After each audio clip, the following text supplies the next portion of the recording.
Ese está, bueno, listo, ahí estamos. Ahora tengo que colocar el power. A ver, espérate, ¿cómo era? Presentar. ¿Una ventana era o tu pantalla completa? Una. Bien, esta.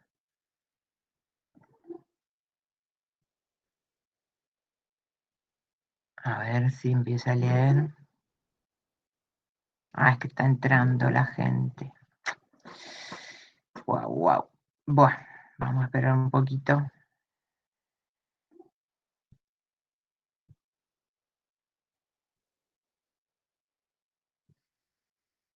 Esto está abierta. Fenómeno.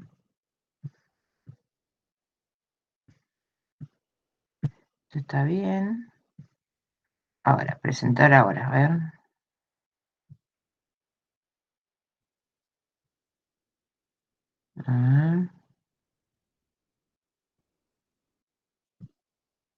Wait a minute. ¿Por qué no me sale?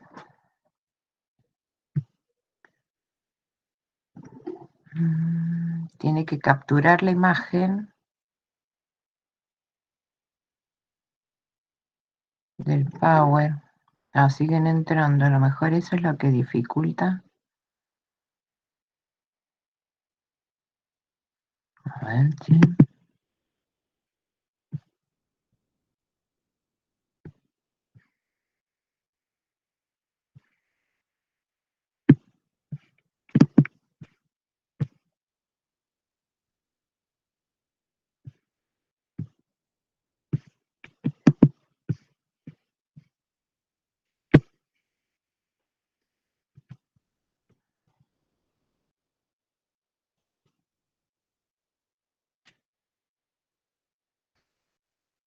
¿Por qué no sale esto? A ver. Acá está, querido, acá está. Es que demoraba en subir esta media lenteja. A ver si ahí.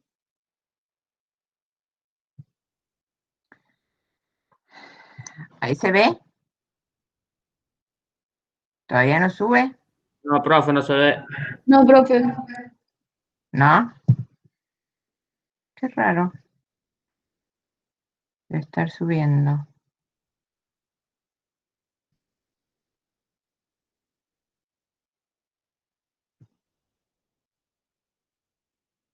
Creo que tiene que poner compartir pantalla completa. No sé, pero si eso es lo que hice, pero a ver.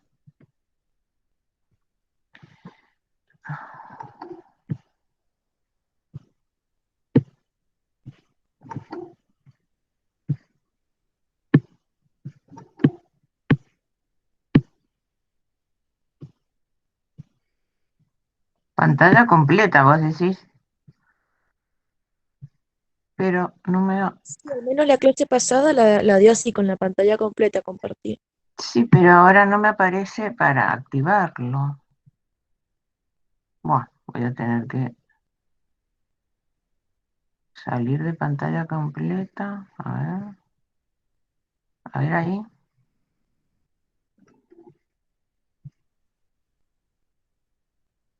Mm, mm.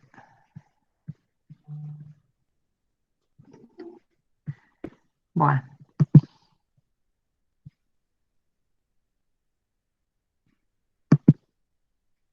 salgo de pantalla completa, pero no me aparece el icono acá. Bueno. Bueno, entonces después les voy a subir voy a empezar la clase, voy a ver si esto se acomoda.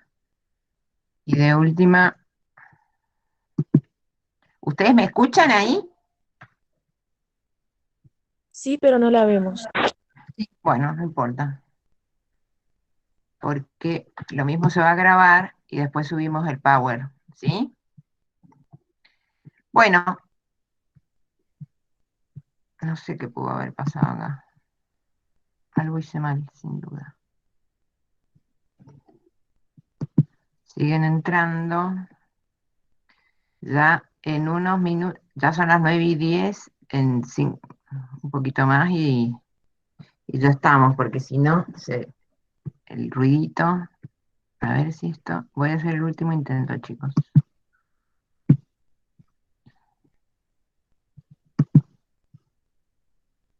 Volver acá.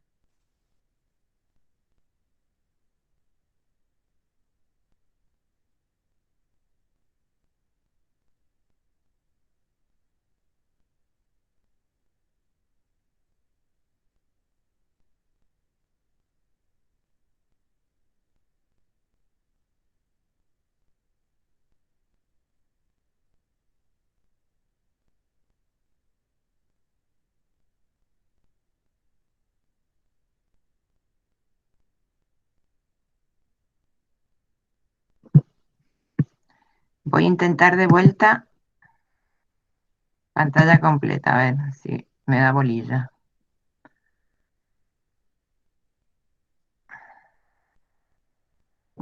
Claro que no. Y si se produjo una excepción. No. Bueno, entonces empezamos y después van a tener el Power ustedes colgado, ¿sí?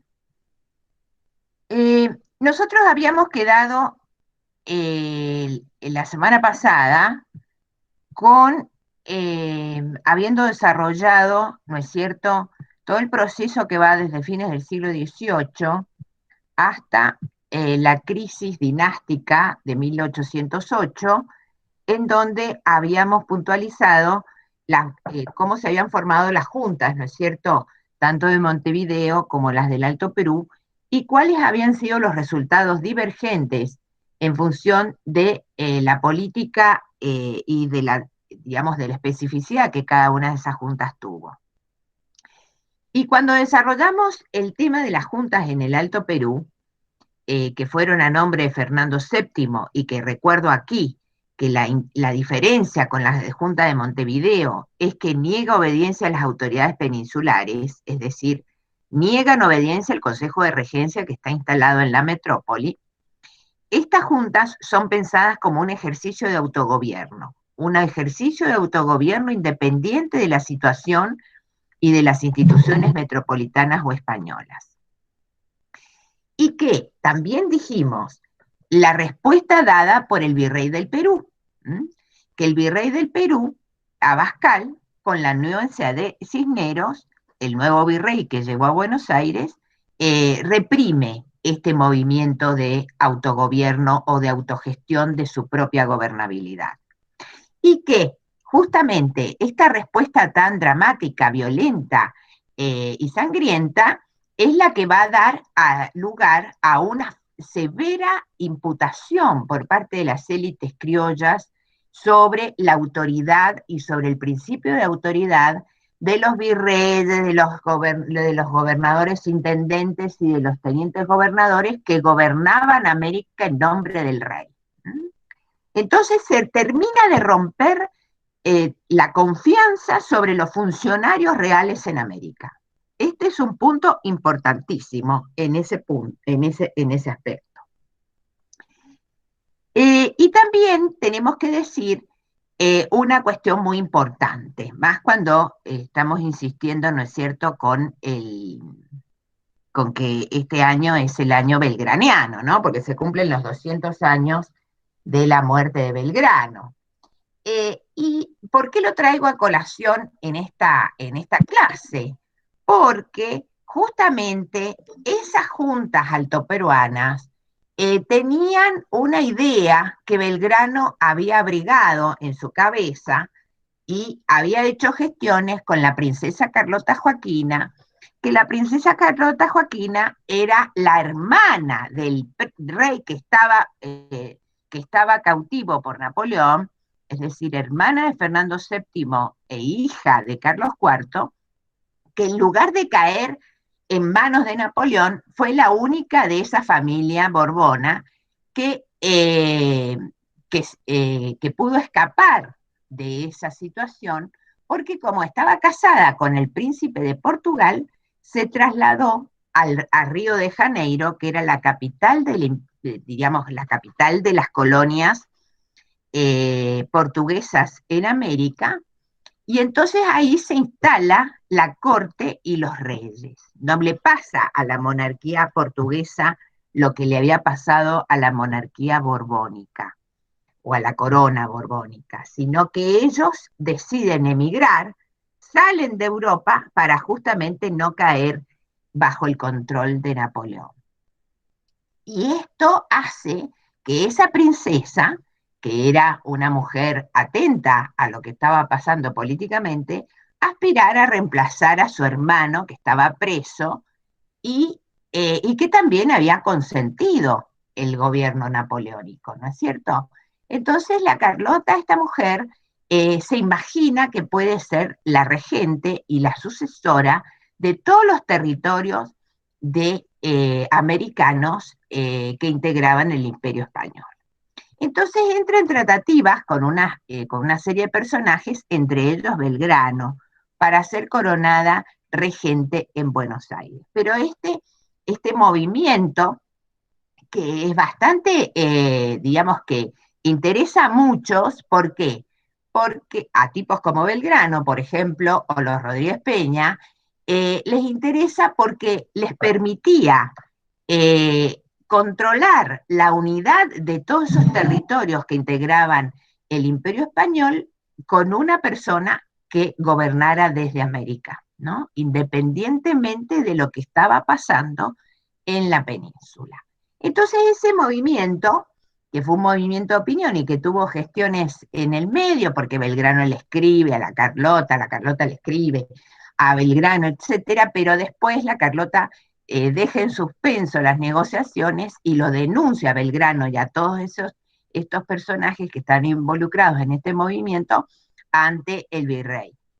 Entonces ahí se desarma toda la operación. Pero lo que demuestra esta operación es que el carlotismo funcionó en América del Sur, fue una idea que muchos pensaron como una salida más a la crisis dinástica de 1808.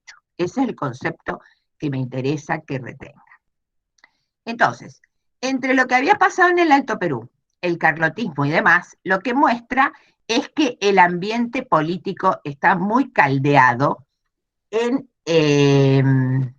está muy caldeado en el Río de la Plata como en toda la América Española.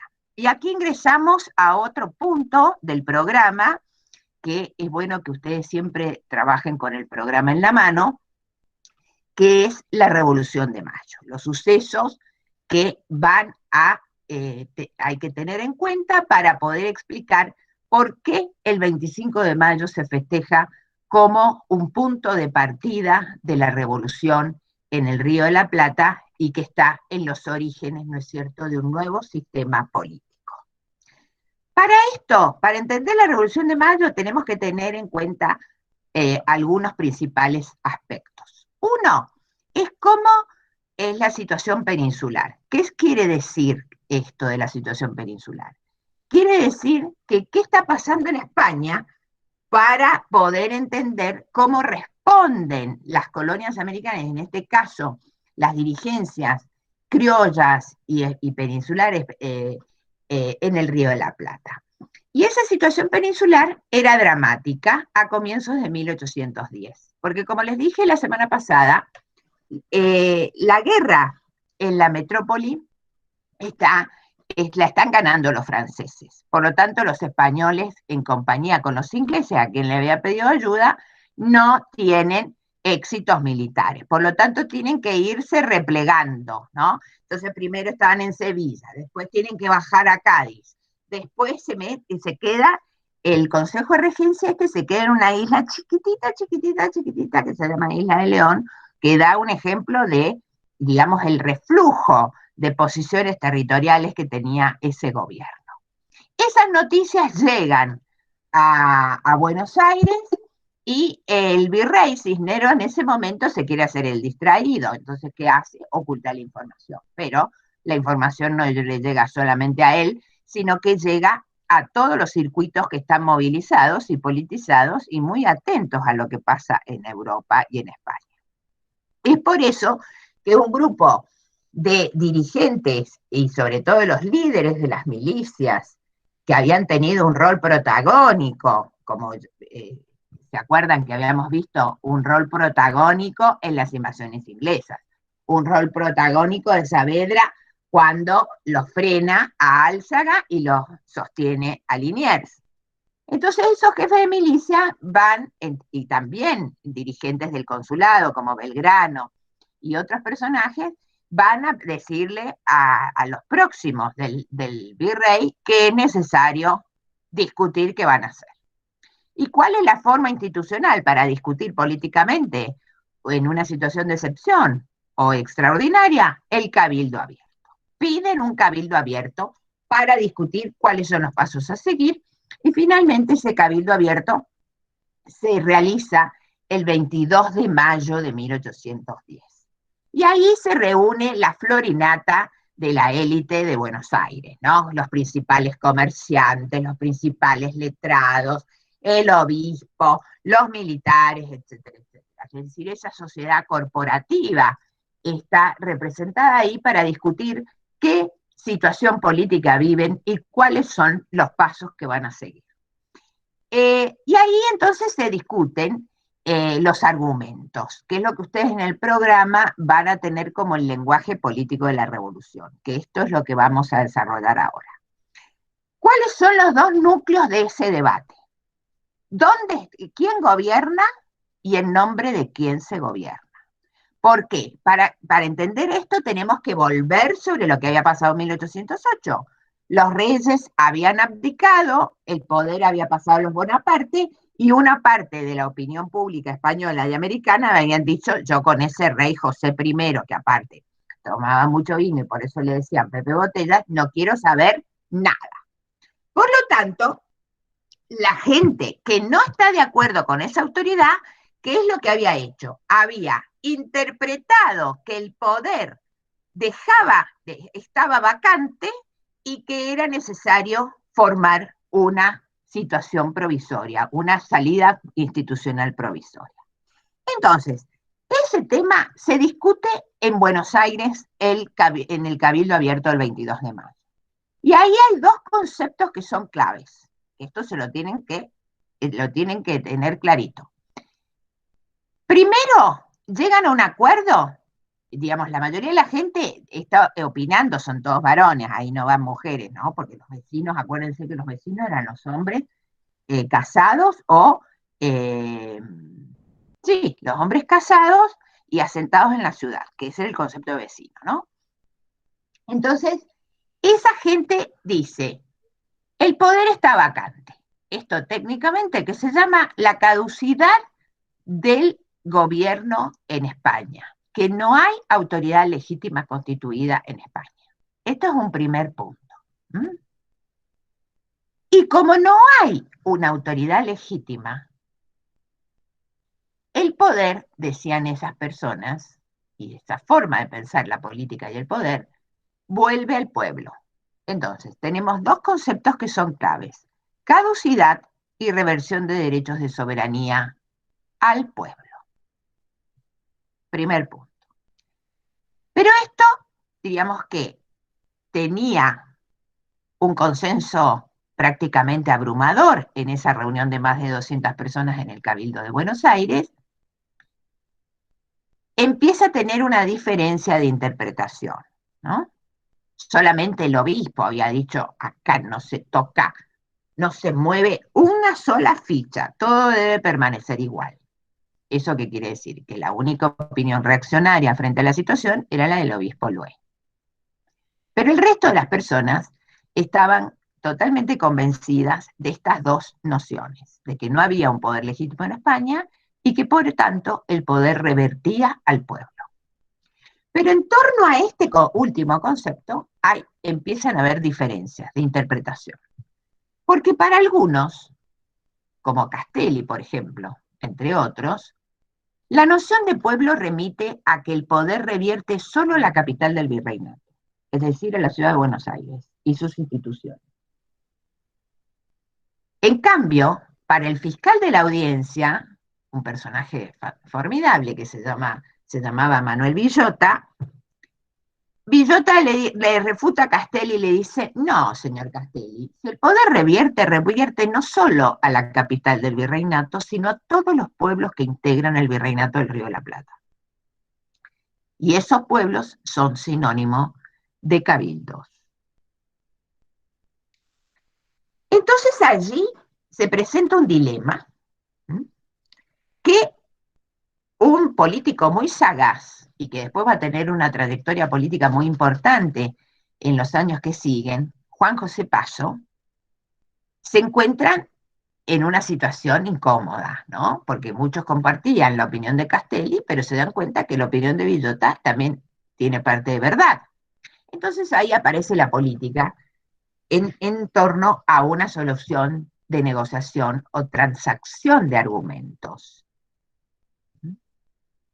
Entonces Paso le dice, sí, Castelli, usted tiene razón, pero la situación de urgencia que vivimos hace que convengamos que las decisiones las toma el Cabildo de Buenos Aires bajo el compromiso de convocar a todos los representantes de los pueblos cabildos del interior. Entonces, ahí lo que me interesa señalar es que hay el concepto de soberanía o de pueblo no es unívoco. Hay algunos que piensan que la soberanía no se puede fragmentar y hay otros que piensan en un concepto de soberanía plural. Esto es lo que ustedes tienen desarrollado en el texto de lectura obligatoria, ¿no es cierto? Que tienen el texto de Marcela Ternavasio, en donde este asunto es crucial para entender el desarrollo político posterior, no solamente digamos, de lo que le pasa a la Junta y eh, los avatares que tiene el desarrollo de la Junta de Buenos Aires, sino sobre todo cómo va a ser respondida esa innovación política y cuáles van a ser las respuestas de los pueblos del interior a este experimento político que se está formando en Buenos Aires. Entonces, para sintetizar, 3 días después, y aunque pasan una serie de cosas en el medio, finalmente el Cabildo de Buenos Aires se convierte en base o en sede, ¿no es cierto?, de la formación de una junta provisional gubernativa a nombre de Fernando VII, que tiene, diríamos, la gran originalidad de desconocer a las instituciones metropolitanas, esto es el Consejo de Regencia. Y esto nos conduce a establecer una comparación, ¿no es cierto?, sobre todo con las juntas altoperuanas, y tener en cuenta que las juntas altoperuanas, por desconocer al Consejo de Regencia, le fue muy mal, porque le mandaron fuerzas para reprimirlas y las reprimieron. Pero aquí la Junta de Buenos Aires va a ensayar una trayectoria distinta, ¿no es cierto? Y vamos a ver después cuál es esa trayectoria. El otro punto que me interesa señalar es que la revolución, ¿cuál es el significado digamos, de la formación de esa junta provisional gubernativa a nombre de Fernando VII? Aquí hay una serie de discusiones, que si era verdad, que si mentían, que era nombre de Fernando VII, etcétera, etcétera. Pero lo que a nosotros nos interesa señalar y subrayar son algunas cuestiones. En primer lugar, que esa invocación a nombre de Fernando VII tiene de por medio una tensión, que es los recaudos necesarios para tomar una decisión política de esa naturaleza, ¿no es cierto?, que es reemplazar la autoridad del virrey por una junta, y por otra parte que no toda la gente está convencida de que la independencia en ese momento es la salida, ¿no? Hay gente que piensa en la independencia, pero no hay medidas todavía institucionales para pensar en ella. Lo que sí es cierto es que la formación de la Junta supone un acto de soberanía. Toman ellos la decisión de destituir al virrey, toman ellos la decisión de controlar a las instituciones, por ejemplo, expulsan a los oidores de la audiencia y proceden a elegir capitulares, es decir, miembros del cabildo afines al gobierno revolucionario. Por otra parte, también resuelven invitar a los pueblos del interior para ampliar la legitimidad del nuevo gobierno, y esto va a dar lugar a un giro fundamental en, en cómo se ubica la Junta frente a esos pueblos del interior. ¿Por qué? Porque la fuerza militar que había servido hasta ese momento para defender la ciudad en las invasiones inglesas se convierte en la fuerza militar auxiliar del movimiento de Mayo, es decir, de esa junta que va a buscar por todos sus medios ser aceptado como gobierno legítimo en todo el territorio del Virreinato del Río de la Plata. ¿Mm? Esto es un concepto clave, porque justamente lo que busca la Junta es, lo que hay que tener en cuenta es que la Junta se funda en Buenos Aires y que va a tener un enorme desafío hacia adelante porque necesita instalarse como autoridad legítima en todo el territorio del virreinato, desde el Alto Perú hasta los territorios que controlan en el sur. Y este tema va a ser crucial. ¿Por qué? Porque en esa ir y venir es donde la, digamos, revolución se solapa con el proceso de guerra que va a dirimir la vida política de las provincias del Río de la Plata, ¿no es cierto?, a favor de la independencia y que después va a tener guerras hacia adentro. Finalmente, el otro punto que me interesa señalar es que aquí hay un problema, diríamos, y una discusión historiográfica sobre si este ejercicio del autogobierno es o no es, ya está, diríamos, enlazado en la carrera por la independencia. Y aquí hay que tomar recaudos en torno a esto, porque como bien dije recién, hay una situación de innovación política que necesariamente para algunos no se traduce en independencia, es decir, en romper el lazo colonial, pero hay otros que ya empiezan a tenerlo como importante. Bien. No sé si quieren hacer alguna pregunta.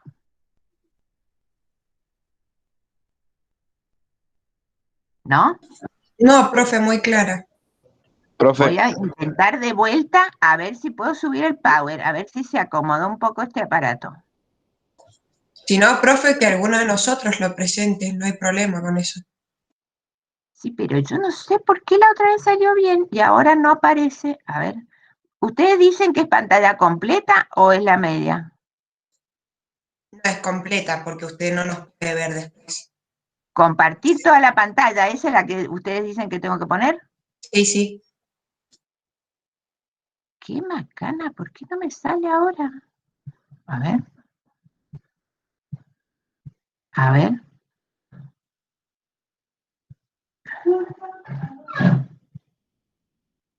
No es una ventana, ¿no? Creo No, que no, no. pantalla. Fíjese, pruebe y vemos. A ver, querida. ¡Ay, acá está! A ver si ahora da. Espera. Ay, que salga. ¿Ahí no sale? No, profe.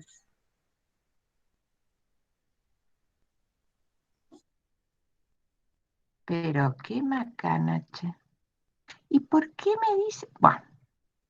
Bueno, ahí veo una pregunta en el foro. A ver, voy a abrir el foro, voy a responder antes de continuar. Bien. Dice Sofía Diocondo, profe, esta situación que está explicando vendría siendo el proceso de retroversión de la soberanía. Perfecto, Sofía. Es ese el proceso de retroversión de la soberanía. Y aquí lo que hay que, aprovecho para explicar brevemente, es este asunto que tiene que ver con la noción de retroversión. Porque esa noción de retroversión, digamos, roto el pacto de los reyes con sus súbditos porque habían renunciado, ténganlo en cuenta, ese poder o esa soberanía revierte, no es que siempre está en el pueblo. Y ahí hay una diferencia muy importante con el concepto rusoniano de soberanía, ¿no? Que ustedes a lo mejor seguramente lo han visto en Introducción a la Filosofía. En la tradición política y jurídica española, digamos, la que sedimenta las decisiones políticas de mayo de 1810, está esto de por medio, ¿no? No es la noción rusoniana de soberanía y de poder, sino esta noción que supone que el poder va de Dios al rey, que una vez roto el pacto de consentimiento vuelve al pueblo, que es una noción, diríamos, basada en las doctrinas jurídicas españolas del siglo XVI y XVII. De todas maneras, ese uso que diría el Perindongui, que fue un gran historiador argentino, el uso del derecho y de las instituciones al servicio de otro órgano político. Porque si bien utilizan ese lenguaje, el lenguaje de la tradición ideológica española, lo usan para hacer otra cosa, no para ratificar lo mismo, no para ratificar el statu quo, sino justamente para modificarlo. Aquí hay otra pregunta de Nahuel Canuto, que está muy interesante. Profe, cuando la Junta quiere afirmar el poder de Buenos Aires, ¿todas las provincias aceptan esta propuesta? Y no, Nahuel, por eso ahora vamos a ver justamente a desarrollar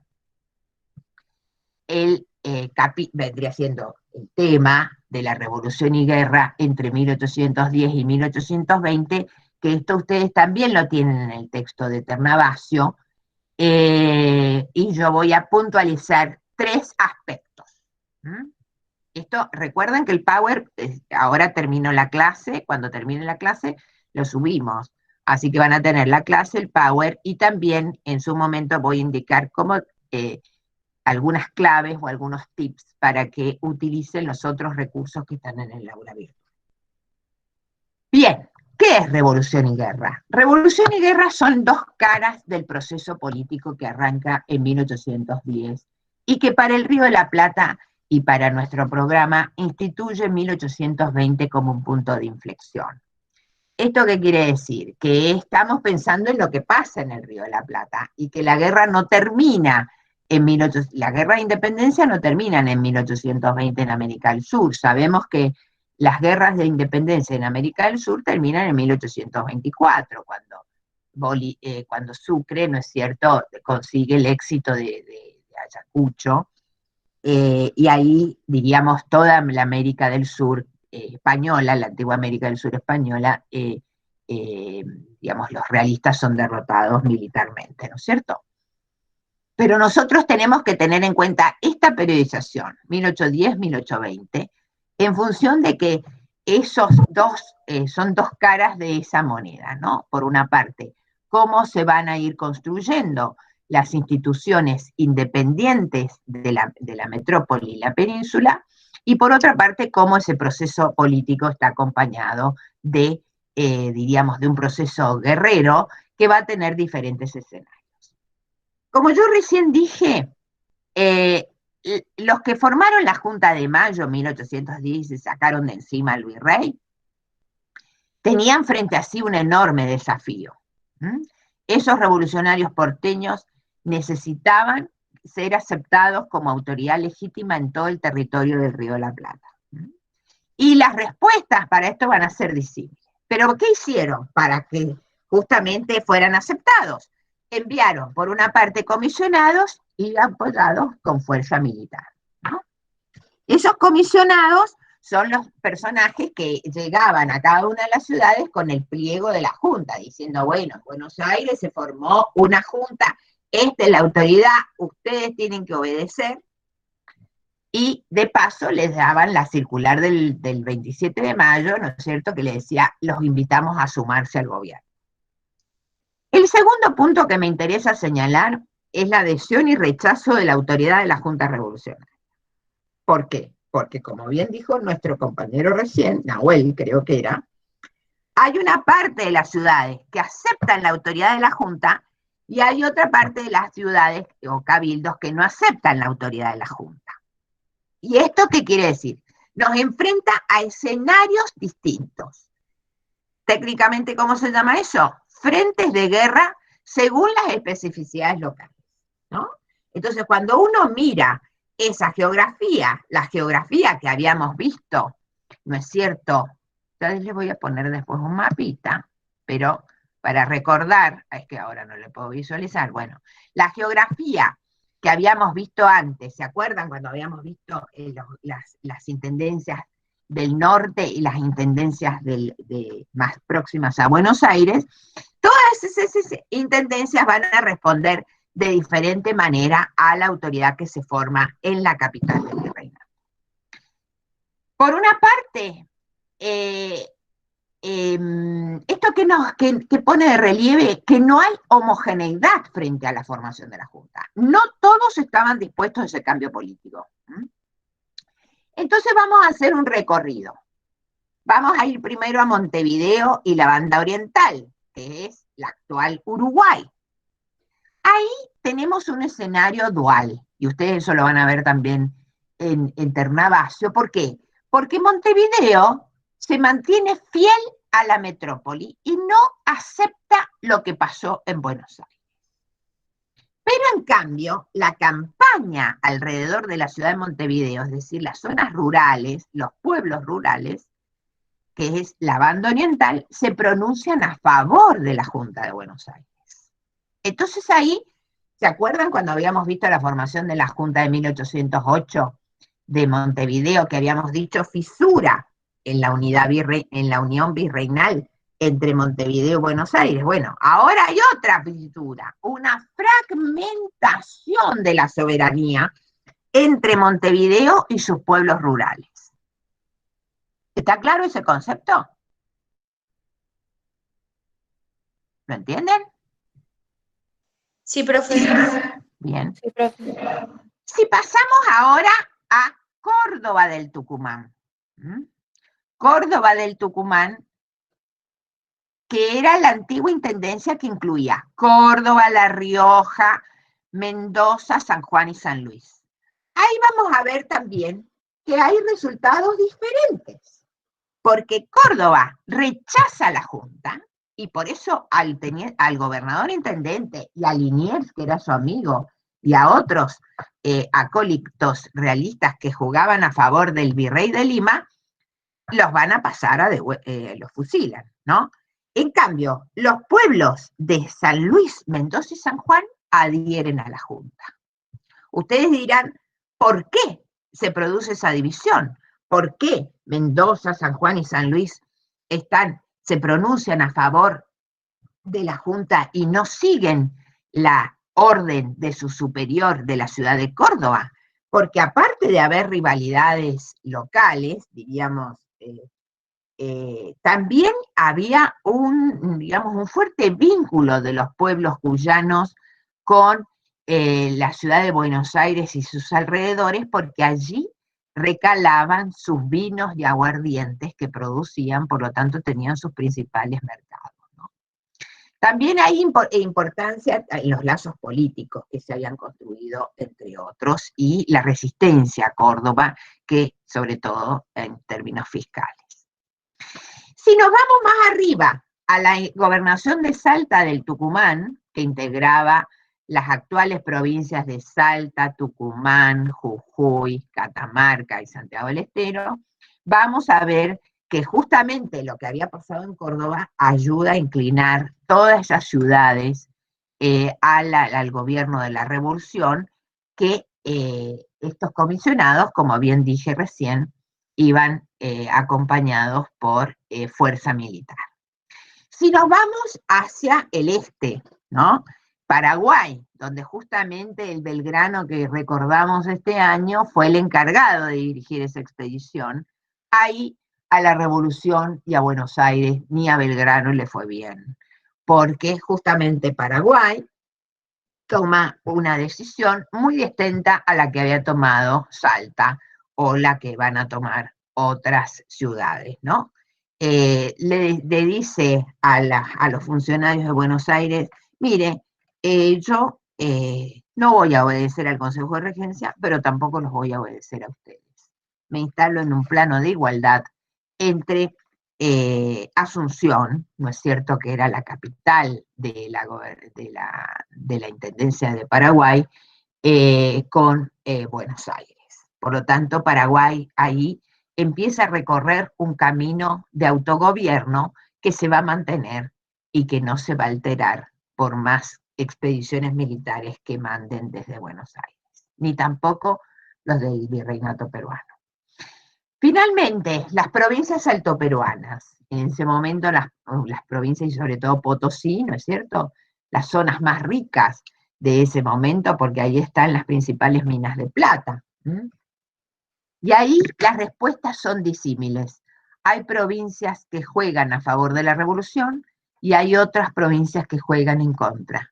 Y es ahí en donde ese tira y afloje entre unas y otras van a justamente le van a marcar la cancha, podemos decir, a los revolucionarios de Buenos Aires, porque las derrotas que van a tener, sobre todo después de los éxitos de Salta y de Tucumán por Belgrano, es decir, la derrota de Ayohuma, Vilcapugio y finalmente la de Sipe-Sipe en 1815, le va a decir que las provincias altoperuanas van a quedar divididas, escindidas y no, diríamos, integradas al gobierno que se había formado, ¿no es cierto?, con sede en Buenos Aires.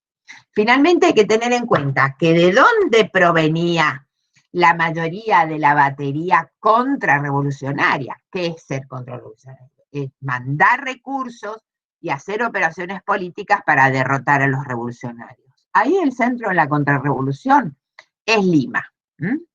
Es la ciudad de Lima, en la capital del virreinato peruano, en donde este virrey que yo les había dicho que era un férreo custodio de los intereses de Fernando VII de la monarquía española, va a descargar toda la fuerza militar y toda la plata que sea necesaria para sofocar a los focos revolucionarios del sur. Y en muchos casos le va muy del sur y del norte, le va muy bien. Le fue muy bien en Quito, le va a ir muy bien en las provincias altoperuanas y le va muy bien en Chile, ¿no es cierto? Porque justamente es Abascal quien manda fuerzas militares al sur de Chile, donde había un foco realista muy importante, que derrota la Revolución Chilena en 1800. Entonces no le va tan mal al virrey del Perú y la guerra entonces se hace prácticamente continental y los revolucionarios rioplatenses se están viendo ahí tratando de lidiar y sobrevivir a esa marea contrarrevolucionaria. Finalmente, lo que me interesa decir de este tema de la revolución y de la guerra es señalar cuál es la especificidad de la revolución rioplatense entre 1810 y 1820, que es lo que dura, diríamos, ¿no? Ahí, justamente yo considero importantísimo lo que señala el Perindongui en un trabajo que publicó hace muchos años y que justamente es un capítulo de la colección de la historia de la Academia Nacional de la Historia, en donde él ahí lo que plantea es una paradoja, que es muy interesante. La Revolución Rioplatense, si uno separa en 1810 y 1815, dice, hay que decir, bueno, zafaron, ¿no? ¿Eso qué quiere decir, zafaron? Que nunca fueron derrotados. Pero diríamos, ese éxito de que nunca fue sofocada la revolución como en Bogotá, en Caracas, en Quito, en Santiago de Chile, nunca fue sofocada, pero tuvo que sacrificar los territorios que quería gobernar, ¿no? Porque los revolucionarios querían ser aceptados en el Alto Perú, querían ser aceptados en Paraguay, querían ser aceptados en la gobernación de la banda oriental. Y sin embargo, todo ese territorio inmensísimo no fue aceptada su autoridad. Entonces, corolario, ¿qué quiere decir? Que la revolución en el Río de la Plata sobrevive a costa de renunciar a la mitad del territorio y población preexistente al inicio de la revolución. Entonces, cuando uno mira el mapa en 1810, tiene un mapa integrado de todos esos territorios, porque el virreinato integraba esos territorios desde el Alto Perú hasta el sur. Pero cuando uno mira el mapa en 1820, observa que entre 1810 y 1820 se han formado prácticamente 4 entidades políticas de lo que antes era un solo virreinato, el del Río de la Plata. ¿Cuáles son esas 4 comunidades políticas? Las Provincias Unidas del Río de la Plata, que declaran la independencia en el 16, Paraguay, que declaró la independencia en 1812, ¿no? La banda oriental, que está vadeando y que finalmente va a declarar su independencia en 1828, después de un conflicto del cual vamos a hablar, y las provincias altoperuanas, en donde se van a conformar como la República de Bolivia, ¿no es cierto?, en 1825. Entonces, ese es el panorama que tenemos en función de revolución y guerra. ¿Cuál es? Que un territorio y un virreinato que había estado integrado, van a surgir de ahí, de esos territorios, 4 países distintos. Bien, ¿hay alguna pregunta en torno a esto? Profe, ¿Sí? ¿puede repetir eso que dijo lo último, las últimas 4, por favor? Estoy leyendo los chats. Lo último que dije, bueno, lo último que dije justamente es que cuando uno observa o cuando uno analiza el desarrollo de la revolución y de la guerra entre 1810 y 1820 en el Río de la Plata, observa que los revolucionarios o la élite revolucionaria aspiró a gobernar todo y a instalarse como autoridad legítima en todo el territorio del virreinato, pero que hacia 1820 esa aspiración ha fracasado, porque justamente de la unidad del virreinato en 1810 van a surgir 4 comunidades políticas distintas, ¿no? 4 países diferentes. ¿Quedó claro ahí? Sí, profe, gracias. Bueno, tenemos preguntas. Lu Valentini dice, ¿la Junta Provisoria es el Consejo de Regencia o son 2 cosas distintas? Son absolutamente distintas. La Junta Provisional es la que se forma en Buenos Aires en rechazo al Consejo de Regencia. El Consejo de Regencia es el que está en España y que busca gobernar a toda América desde ese lugar, porque se ha autodefinido como representante, digamos, de Fernando VII porque está preso. Milagros Gavarro me quiere dar una mano con la pantalla, pero la verdad es que no sé cómo te voy a pasar el PPT. ¿No es el que está subido, profe? Subido todavía al aula no está. Lo subo después, porque hay que Perfecto. corregirlo. Si no, mándemelo por mail, no sé. No, pero no. Es lo mismo lo que estoy diciendo. Ya después lo tendrán.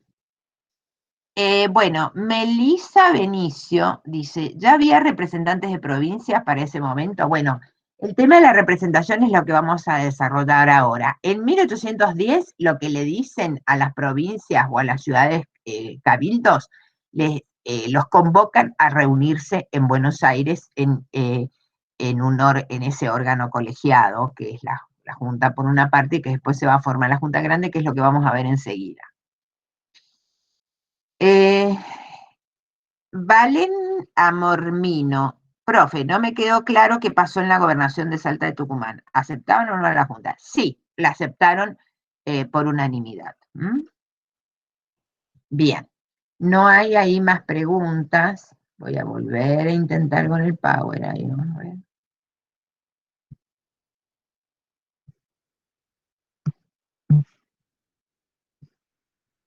A ver si tengo suerte ahora. Bueno, entonces vamos a continuar, porque ya que estamos grabando, vamos a ir al siguiente punto, que es del programa, que son los gobiernos de la revolución, ¿no? Y este tema, lo que les presenta, ¿no es cierto?, es la evolución de las instituciones que gobiernan ese proceso político, que aspiran a conducir la revolución. Y hemos señalado, por una parte, cuál es digamos, el punto de partida de esos gobiernos de la revolución, que justamente es la Junta Provisional Gubernativa a nombre de Fernando VII, que se forma en Buenos Aires el 25 de mayo de 1810.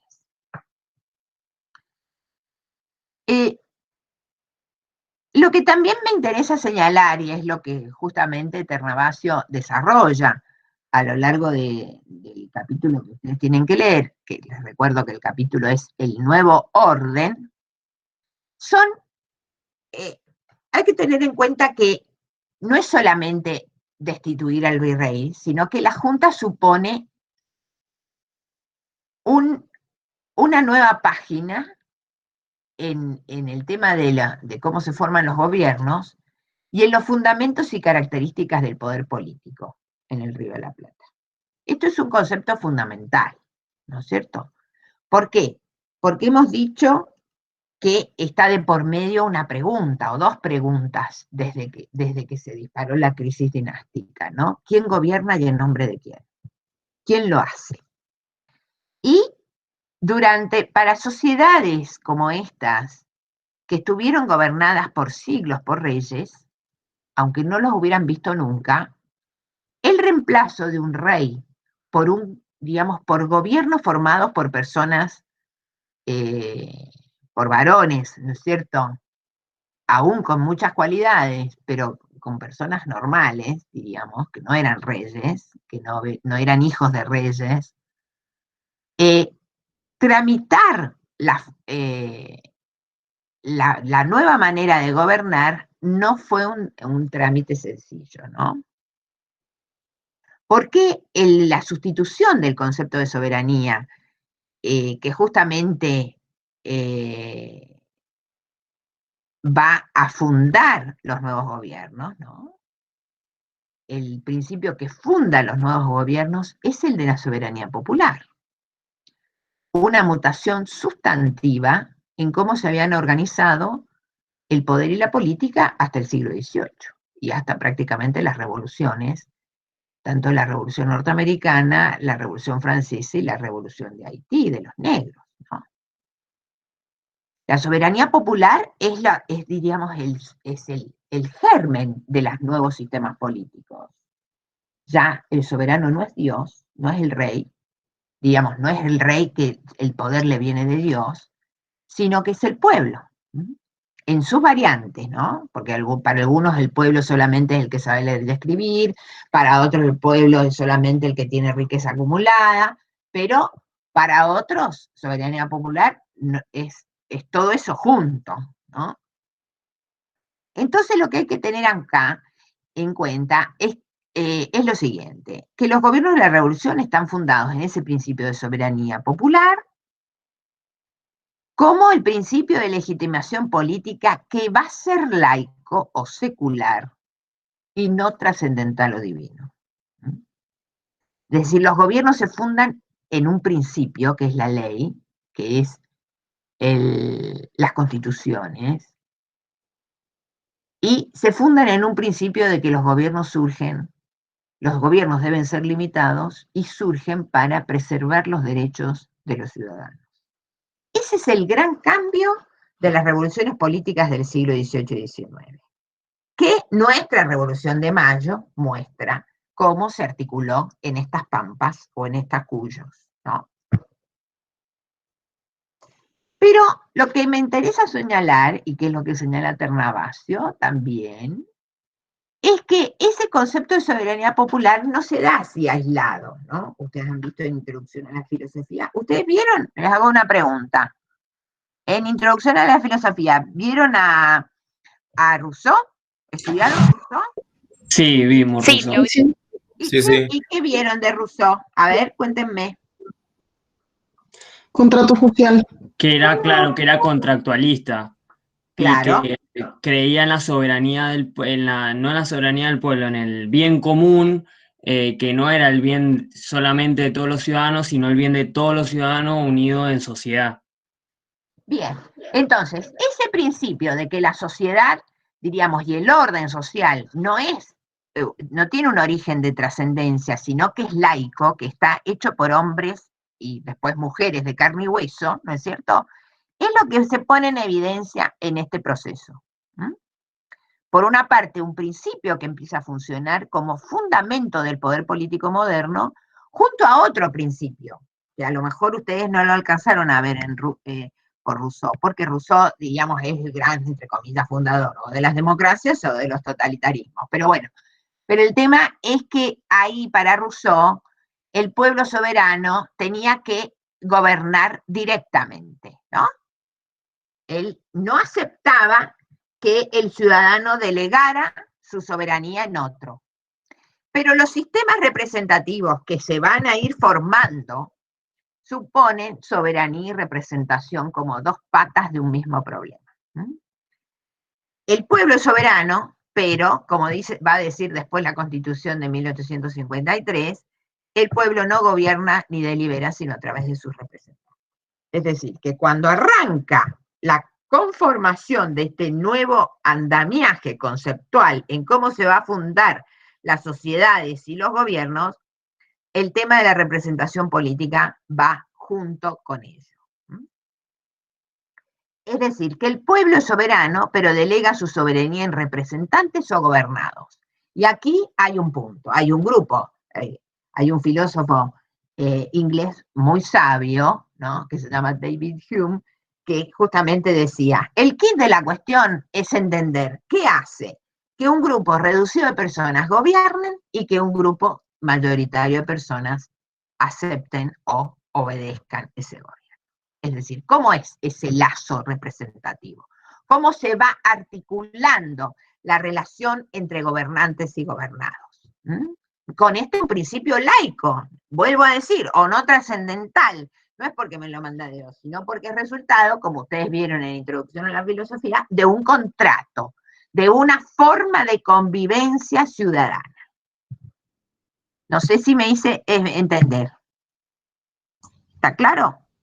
Sí, clarísimo. Bueno, gracias. Bueno, seguimos. A ver si podemos terminar. Entonces, ¿cómo se canaliza la representación política?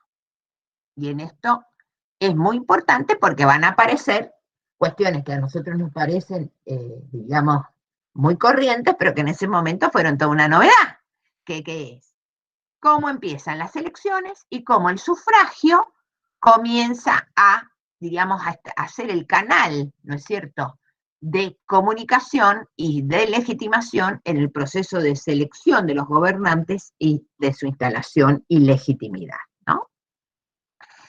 En el Río de la Plata, y no tenemos que ser, digamos, anacrónicos en esto, digamos, empiezan los procesos electorales como, diríamos, el instrumento o la mecánica o ingeniería, ¿para qué? Para justamente establecer ese lazo entre gobernantes y gobernados y en donde participan los pueblos, el pueblo, digamos, los ciudadanos y gobierno, ¿no es cierto?, para dar legitimidad al gobierno.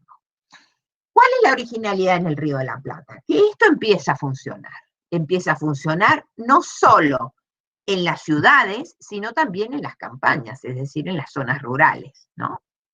Y aquí tenemos una serie de instituciones que empiezan a vigorizar este proceso político. Por una parte, los cabildos, ya lo vimos con la Junta, lo hemos visto también cómo van a seguir en el proceso de aceptación o adhesión a la Junta de Buenos Aires. Pero también van a surgir nuevos, como diría Botana, y aquí traigo a colación que cuando ustedes vean el video, que es una videoconferencia sobre la independencia de 1816, cómo define a él el Congreso, ¿no? Porque hasta ese momento, digamos, el cabildo era la forma de reunión, esas asambleas extraordinarias, como yo les decía la clase pasada, que habían cabildos ordinarios y cabildos abiertos. Pero luego, esta, diríamos, transformación de la política y de los fundamentos del poder dan origen a nuevas instituciones. Por ejemplo, asambleas y congresos, ¿no? ¿Por qué? porque las asambleas y congresos son las en donde, digamos, los contenedores de la representación popular, ¿no? ¿Para qué? Para tomar decisiones, para hacer constituciones, para hacer leyes, etcétera, etcétera, ¿no? Entonces, esto tenemos que tener en cuenta que son instituciones que surgen y cómo las vamos a ir viendo en desarrollo enseguida. La otra cuestión importante, digamos, cómo juega el papel deliberativo en la organización política y en el debate político, que tiene que ver con otro principio que empieza a aparecer y empieza a formular instituciones y gobiernos, que es la división de poderes, ¿no? En torno a esto, tenemos que también plantear otro punto importante, que a nivel, diríamos, de las instituciones que se van a ir formando, y si uno se pone en perspectiva y analiza, por ejemplo, parte de 1810 con la Junta, ese es un gobierno colegiado, es decir, un gobierno formado por varias personas, ¿no? Pero cuando uno se coloca en 1814, encuentra que ya está definido más o menos o predefinido el ejecutivo unipersonal, ¿no? Con el que surge el directorio. Entre esas dos cosas ha habido una transformación de los gobiernos entonces colegiados a unipersonales, ¿no? También en ese proceso, diríamos, de centralización política, hay como un estadio intermedio que está conformado por los triunviratos entre 1812 y 1803.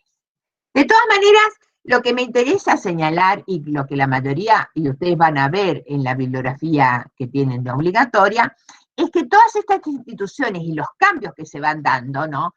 La primera junta, la junta grande, el primer triunvirato, el segundo triunvirato, el directorio, etcétera, etcétera, lo que está mostrando es que son instituciones provisionales, ¿no? Porque esa gente de hace 200 años, no digamos, pensaba en que había, digamos, la exigencia de gobernar la revolución no era para fijar, diríamos, para establecer instituciones fijas, sino que estas instituciones iban creciendo o iban transformándose en función de la experiencia, como un laboratorio político, ¿no?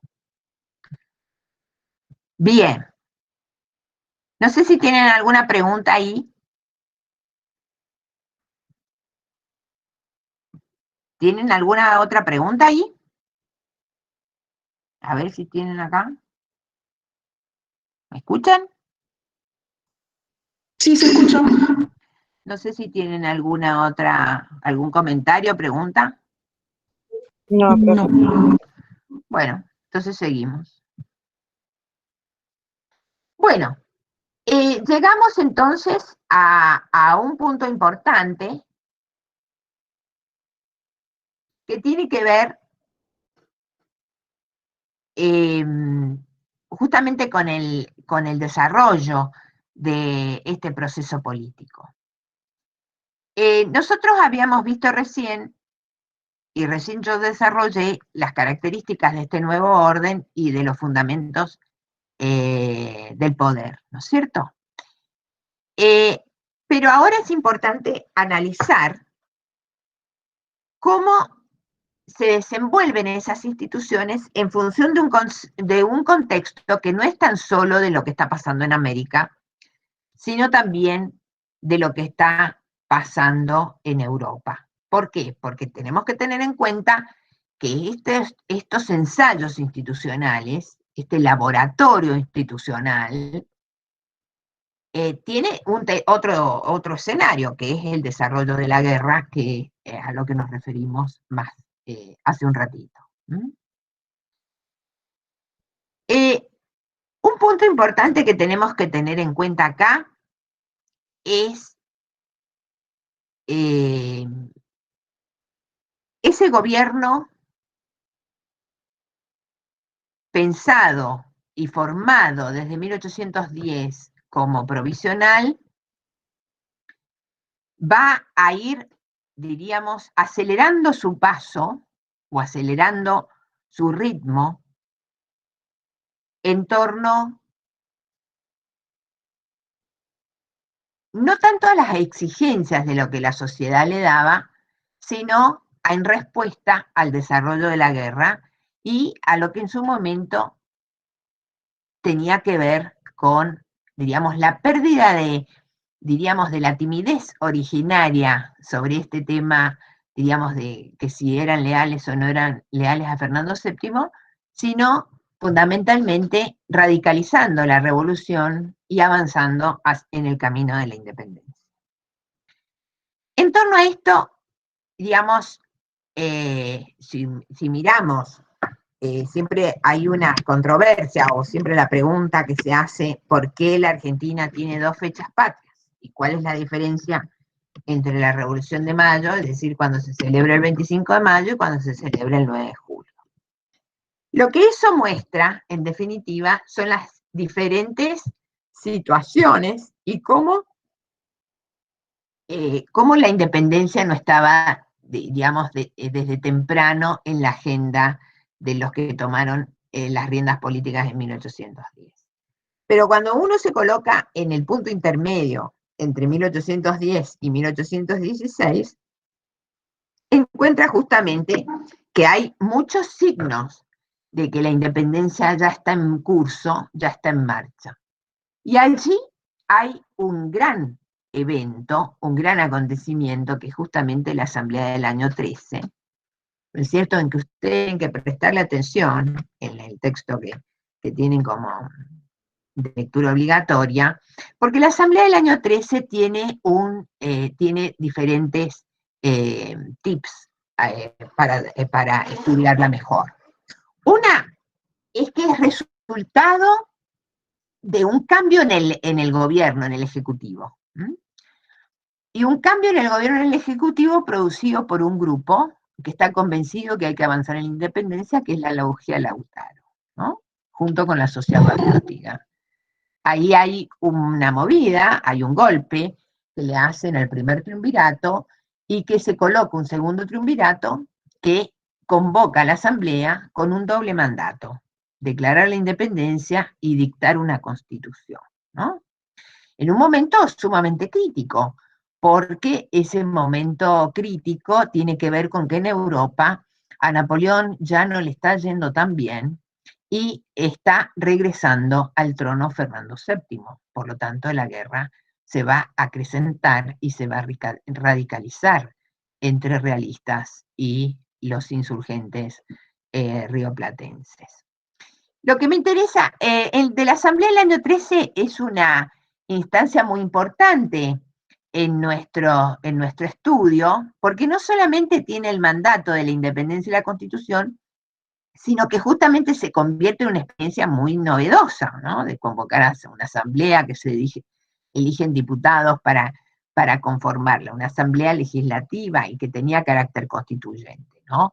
Hasta esa es su originalidad, y que de ahí salen cuestiones muy importantes, porque si bien queda en suspenso la independencia y la Constitución, la legislación a favor de los indígenas, negros y esclavos es muy importante. Es importante porque conecta lo que pasa en el Río de la Plata con lo que está pasando en Cádiz, por ejemplo, o en otros países, en donde empieza a aparecer toda una legislación que favorece a las poblaciones indígenas o pueblos originarios, como se dice ahora, y también que va a ir cercenando la vigencia de la esclavitud, aunque no suprime la esclavitud, ¿no? Aquí la legislación más famosa es la supresión de libertad de vientres, y antes es digamos, la limitación al tráfico de esclavos. Digamos que por Buenos Aires ya no iban a entrar más barcos con esclavos y que no se iban a comerciar adentro, aunque eso no quiere decir que la esclavitud se suprimió en ese momento. Para hablar de supresión de la esclavitud hay que esperar la Constitución de 1853. Aunque la población... ¿Perdón? Perdón que le interrumpa. No entiendo claramente en qué forma conecta. ¿Qué conecta qué?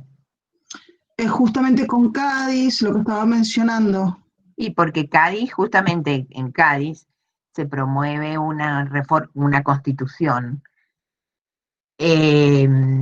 justamente los liberales españoles promueven una convocatoria a Cortes y se discute una constitución en donde todos estos temas están en agenda. Digamos, no es que el Río de la Plata dispara con originalidades en ese momento, sino que forma parte de un debate político que se da a escala continental y que tiene que ver con los principios del liberalismo, ¿no? El primer liberalismo. No sé si me quedó clara. Sí, gracias. Bien, aprovecho acá que hay dos preguntitas que estoy en el chat. Muy bien, Sofía Giocondo. Profe, entonces, ¿con las juntas buscaban autonomía o independencia? Bueno, aquí voy a responder con lo más moderno que sabemos en esto. Primero, la palabra autonomía en 1810 no existe. ¿Mm? La palabra que estos hombres usaban era independencia. Por lo tanto, es difícil penetrar en esas cabezas políticas y en las diferentes modulaciones que tiene la palabra independencia en ese ciclo de grandes cambios. Yo diría que buscaban independencia, que no necesariamente esa independencia es, y que para la palabra independencia es sinónimo hoy de autogobierno. No de autonomía, porque autonomía supone estar dentro de otro, ¿no? Sino que son ejercicios de autogobierno y son ejercicios de soberanía que terminan en la independencia y en la formación de una nueva nación, ¿no? No es que porque la nación está constituida se busca la independencia. Juani López, profe, ¿cuáles fueron las características principales de estas instituciones provisionales? Bueno, las características principales es que buscan fundar, ¿no es cierto?, una base de gobernabilidad entre los locales, ¿no?, independientes de otras, del poder imperial. La otra característica es que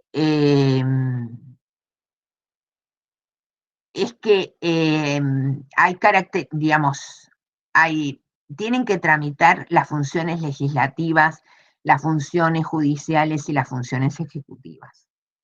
Que como en ese momento no hay una república constituida, es importante tener en cuenta cómo las instituciones españolas sirvieron a ese montaje y cómo también hay hay pasajes y van tomando ejemplos de instituciones en otros países para poder gestionar eso.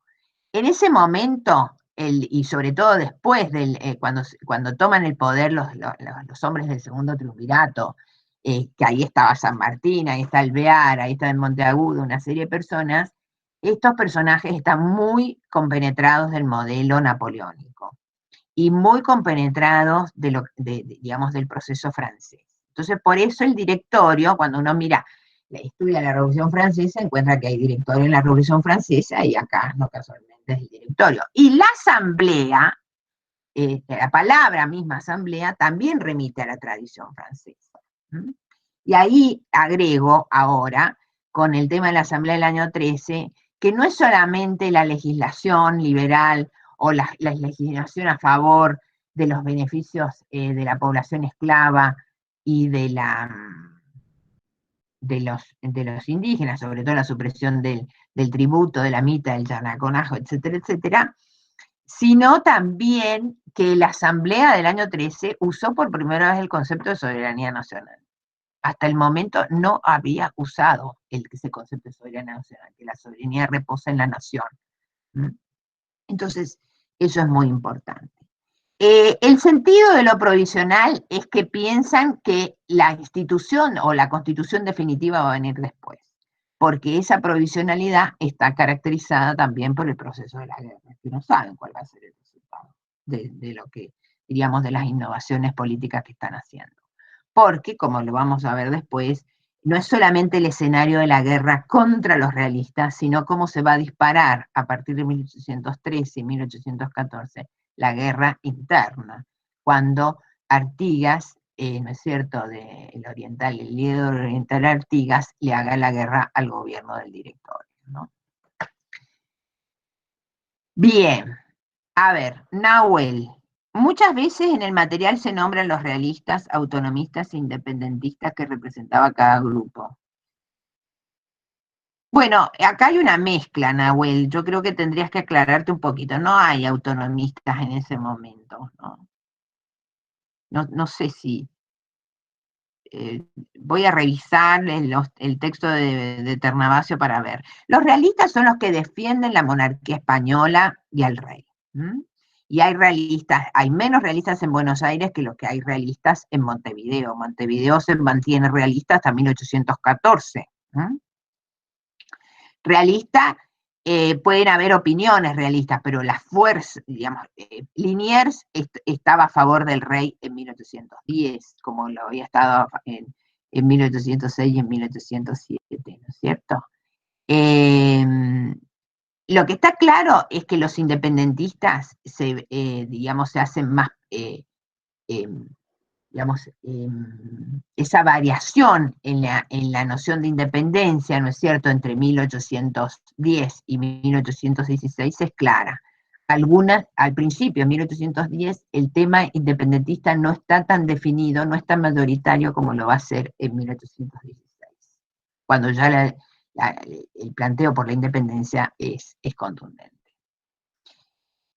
Bueno, Lu Valentini, repetir la asamblea del año 13 para los esclavos. Bueno, el beneficio, hay dos cuestiones que se resuelven en ese momento. Uno es anterior a la asamblea, que es que no se pueden comerciar más esclavos en el territorio de las provincias del Río de la Plata, y la otra es la libertad de vientres. ¿Qué significa la libertad de vientres? Que los bebés nacidos después del 30 de enero de 1813 nacen libres, aunque su mamá y su papá podían mantenerse en condición de esclavos. Dice, no, profe, es el libro de Pilar el que los diferencia de los mí. Bueno, lo voy a revisar. Pero bien, bueno, lo voy a ver, lo de la Pilar. Bueno, autonomistas quiere decir justamente los que están... No, mejor lo voy a volver a leer lo de Pilar. Pero ¿por qué lo habrá puesto así? Bueno, pero lo voy a leer y se lo respondo la semana que viene, porque para no confundirlos más. Bueno, seguimos. Bien.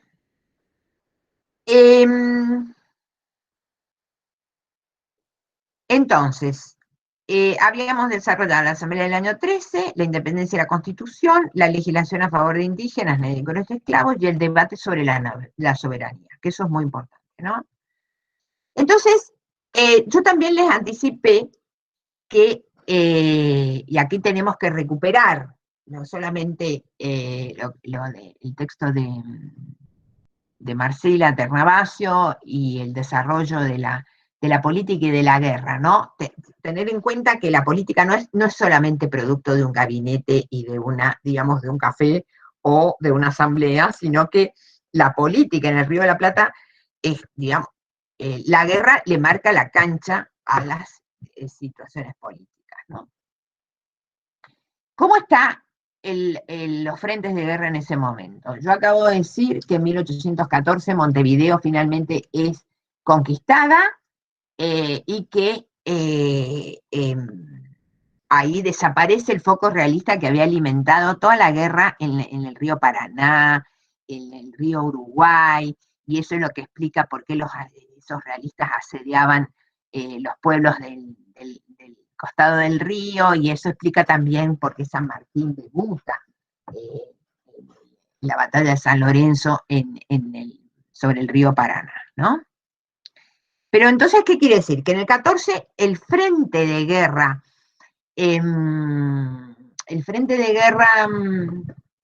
del este está aparentemente controlado. Pero en el norte el panorama no es muy alentador, ¿no? Porque el ejército del norte, con Belgrano a la cabeza, ha tenido el éxito de Tucumán y Salta, pero ha tenido dos derrotas que han descabezado al ejército del norte, que es la derrota de Ayauma y la derrota de Vilcapugio. Entonces, Belgrano se ve obligado a bajar de las provincias altoperuanas, las guerrillas están pululando por todo ese territorio, el gobierno, dice Belgrano, digamos, toma la decisión de reemplazarlo a Belgrano en la jefatura del Ejército del Norte y entonces designa a San Martín en ese lugar. Y ese escenario adverso se suma a otro acontecimiento que es muy importante, porque la revolución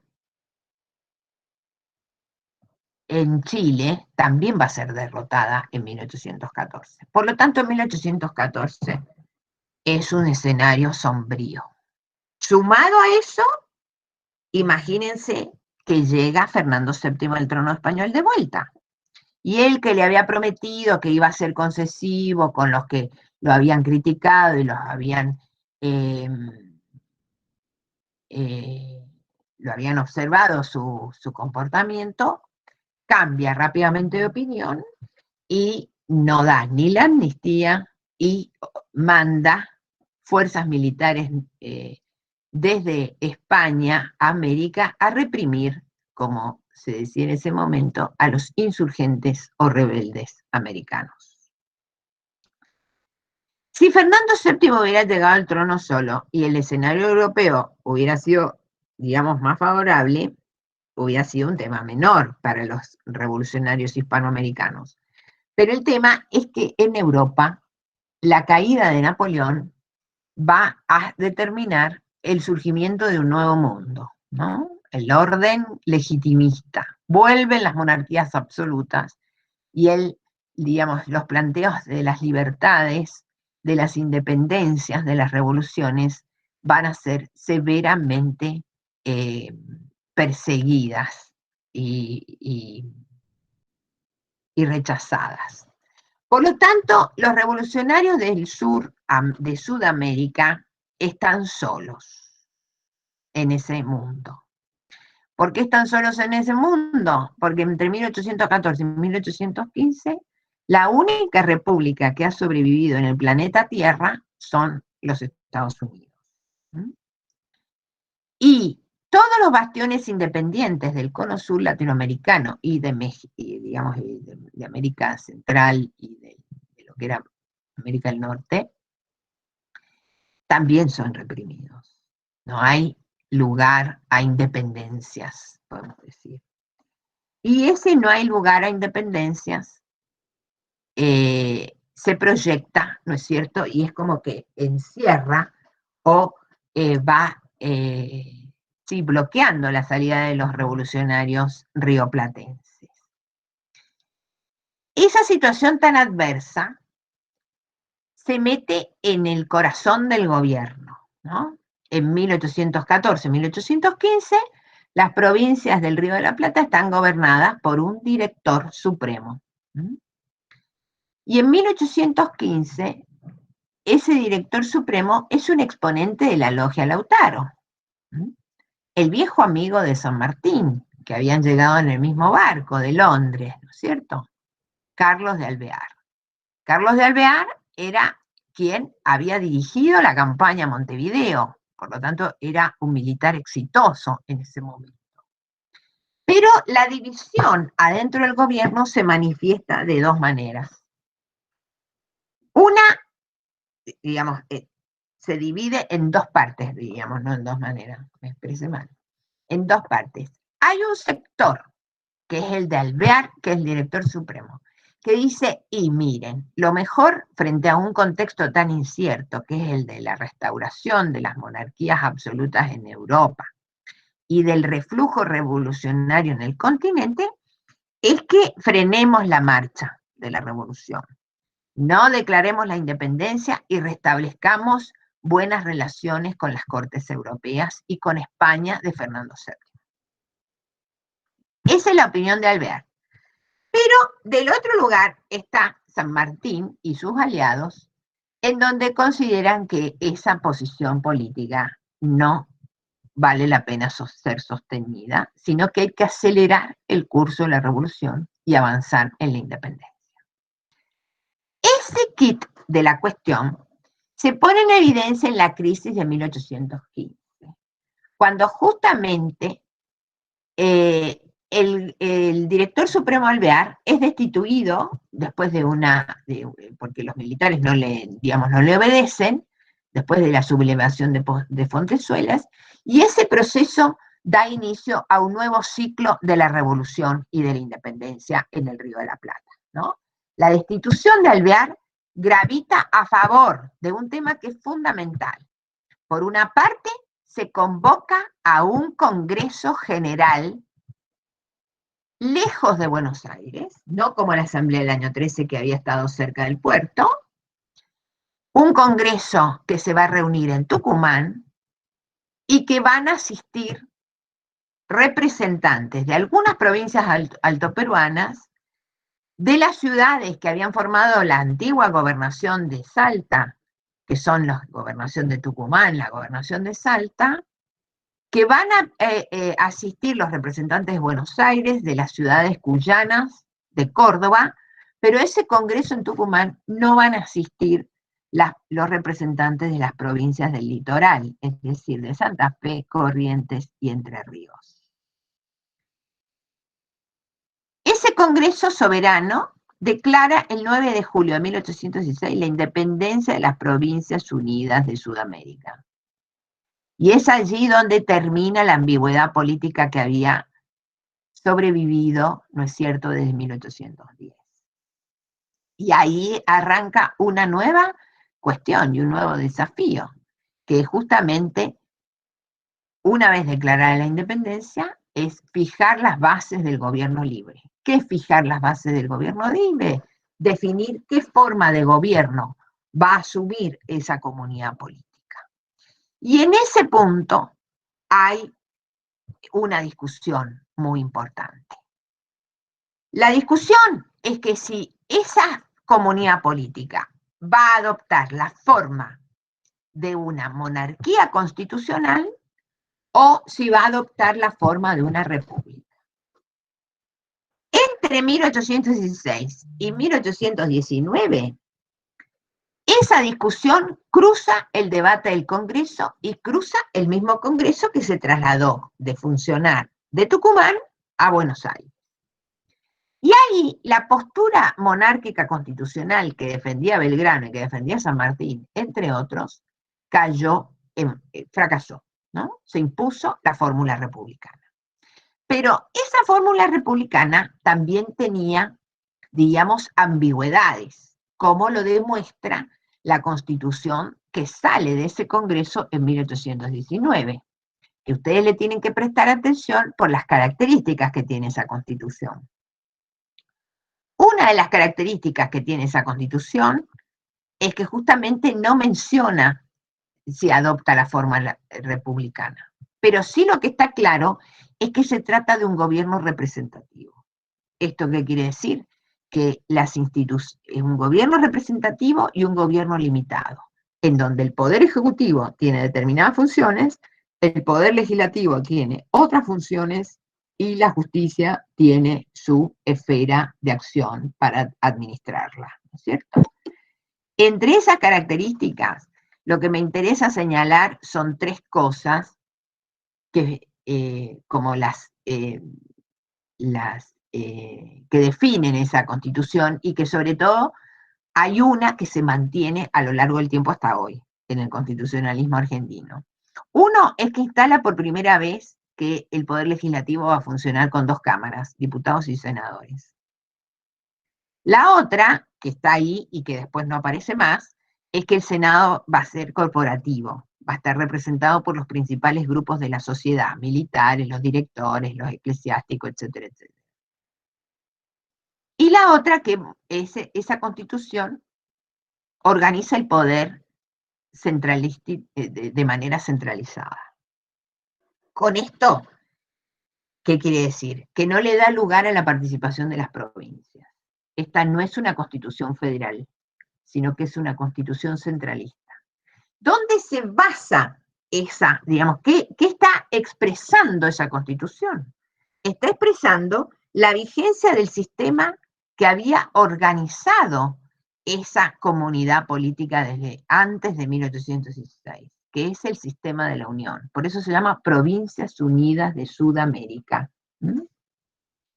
Y es ese justamente, ese principio centralista, ese principio que pensaba que el poder debía ser concentrado para gobernar la revolución, es que es el que observan los enemigos de ese formato político.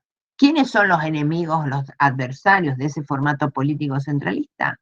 Son los federales, que en ese momento están dirigidos por, o están, digamos, el máximo representante es el líder oriental José Artigas. Artigas observa y objeta el sistema de la Unión, y por eso le empieza a hacer la guerra, una guerra que se radicaliza, que pasa a las provincias de Entre Ríos, Corrientes y Santa Fe, y que estas provincias, digamos, esta unión de líderes federales, no solamente van a sostener la guerra con Buenos Aires entre 1816 y 1819, sino que le van a dar, digamos, el golpe final de muerte a ese gobierno en 1820, cuando ese ejército federal derrota a las fuerzas directoriales en febrero de 1820, dando por finalizado lo que nosotros finalizamos hoy, la unidad 1, con el, diríamos, el régimen que había surgido de la revolución y las instituciones que habían salido de la segunda etapa de esa revolución a partir de 1815, que son el directorio, el Congreso y la Constitución, caen en 1820. Bien, no sé si tienen alguna, a ver si hay más preguntas. Acá está lo de la Pilar. ¿Puede repetir desde que fue destituido Carlos de Alvear? Bueno, destituir desde que, no puedo repetir lo que digo, que Alvear fue destituido y se convoca a un congreso general, que es el que declara la independencia en 1816. Sí, a ver, ¿hay alguna otra consulta? ¿Comentario? A ver acá. Profe, ¿por qué se genera la división entre Alvear y San Martín? Bueno, buena pregunta. ¿Por qué se genera esa división? Hay rivalidades que son personales, que son un poquito más viejas, una amistad que se rompió, porque hay que tener en cuenta que Alvear fue el testigo de bodas de San Martín, ¿no? Cuando se casa con Remedios, Alvear y su esposa fueron sus testigos, así que bueno, eran amigos o por lo menos eran próximos. Y después esa amistad se quiebra por razones políticas, evidentemente, ¿no? Esta es, digamos, lo que yo expliqué recién, que es la diferente posición que tiene Alvear y San Martín en 1814 y frente a la restauración europea, y si se radicaliza o no y avanzar en la independencia o no, es crucial. Para San Martín había que avanzar en la independencia. Por eso insiste y le escribe cuando se ocupa primero de quienes van a representar Cuyo en ese congreso y busca que sean personas muy comprometidas con la independencia, como Tomás Godoy Cruz o los sanjuaninos y demás. Y la otra cuestión es que sigue muy de cerca el Congreso, ¿no? Ahí están sus cartas que manifiesta ahí, en donde él insiste mucho que es necesario la independencia, no solamente por una cuestión de honor, sino por una cuestión estratégica frente a la guerra.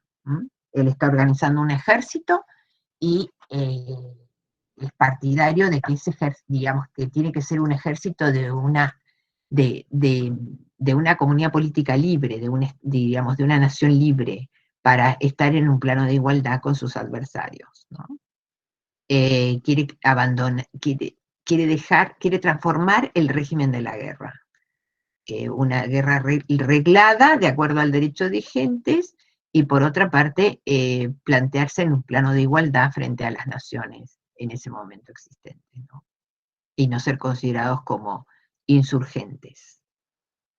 A ver, acá hay más preguntas. Qué bueno esto en el chat con las preguntas. Profe, no alcancé a escuchar lo último que dijo que cae en 1820. El Congreso, la Constitución y el Directorio, que son las instituciones surgidas en la segunda etapa del ciclo revolucionario, después de 1815, el Congreso, que está sesionando desde 1816 hasta 1820, la Constitución del 19 que sale de ese Congreso y que es jurada el 25 de mayo de 1819, incluso jurada acá en Mendoza, San Martín la jura, junto con el ejército y las corporaciones urbanas, y el directorio, que había sido formado antes de 1815, ¿no es cierto? Y que en ese directorio, el último director era Rondó, ¿no? Porque pues Rondó ya había renunciado. Bien. Y el Congreso, Mili, no sé qué es esto, y el directorio. Ah, se están respondiendo entre ustedes. Bien. Hola, profe. ¿La postura de instalar una monarquía en el proyecto de constitución era por la restauración? No entiendo la idea de una monarquía con descendencia indígena. Bueno, muy interesante, María Florencia, tu inquietud. Bueno, la monarquía constitucional, y eso ustedes lo van a ver en los videos estos, sobre todo cuando vean, les recomiendo que lo vean o lo escuchen, qué sé yo, el de Noemí Goldman sobre el Congreso, y después lo que justamente Natalio Botana, Marcela Ternavasio, y conversamos en una videoconferencia por el 9 de julio pasado, ¿no? ¿Por qué esa gente cree que la monarquía constitucional puede ser la solución institucional posible? Lo piensan en función del Congreso de Viena, y lo piensan también porque no están tan convencidos de que la república sea el artefacto más adecuado, ¿no? La república, tanto en Francia como lo que había pasado en Venezuela y lo poco que había pasado en la Argentina, había terminado en el desorden social, ¿sí? Y en el desorden político y en la rivalidad de partidos. La monarquía constitucional es vista entonces como una solución política posible e institucional posible. Para San Martín, le da lo mismo que fuera descendencia inca o, digamos, fuera un monarca de origen europeo. Lo que sí está claro, la monarquía incaica para Belgrano tenía que ver con enraizar la tradición, diríamos, originaria de América en la nueva era independiente, ¿no? Enlazar pasado y presente. Por eso considera que un inca puede contribuir de descendencia inca, porque acá hay que tener en cuenta, ¿no?, que hay linajes dentro de todas esas tradiciones, sus propios, digamos, sus propias jerarquías sociales dentro del mundo indígena. Entonces, para Belgrano era posible, lo veía como una solución para conectar pasado y presente, ¿no?, el pasado cultural de esos pueblos en la nueva era independiente. No sé si María Florencia te convence la respuesta. Sí, ¿está María Florencia o no? La que hizo la pregunta. Sí, María Florencia. Bien. Eso está, ¿se empieza a valorar los indios? Sí, se empieza a valorar los indios, pero en el caso de Belgrano es una cosmovisión, te diría, americana, ¿no? No son los indios frente a los blancos. Digamos, hay una actitud, digamos, una mirada regeneracionista muy importante en donde busca esa conexión y como un rasgo identitario de América también, ¿no?, frente a Europa. A ver, ¿qué más? ¿Hay alguna otra consulta? ¿No? Bueno. Bueno, entonces, dos tips con el tema de los videos. Entonces, ustedes ahí tienen los videos de Goldman y este panel que específicamente está dedicado a esta segunda parte, podemos decir, de la unidad. Les recomiendo que los escuchen, que los observen y que justamente conecten con los contenidos que hemos desarrollado, la bibliografía y tengan en cuenta la guía de trabajos prácticos, ¿no es cierto? La guía de lecturas, que también es muy útil. Yo para la próxima, para el lunes, voy a repasar la lectura de Pilar para resolver este tema con los autonomistas, para dar una respuesta más fundada, porque no me gusta improvisar.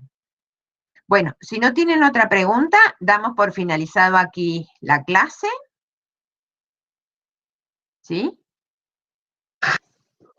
Profe, ¿Sí? ¿va a subir la clase ahora al aula el video o no? Sí, la vamos a subir a la tarde, la subimos. Y voy a subir el PowerPoint también. ¿Que usted recién se conecta? No, pero como para sacar algo más detalladamente y poder tomar mejor apunte, digamos.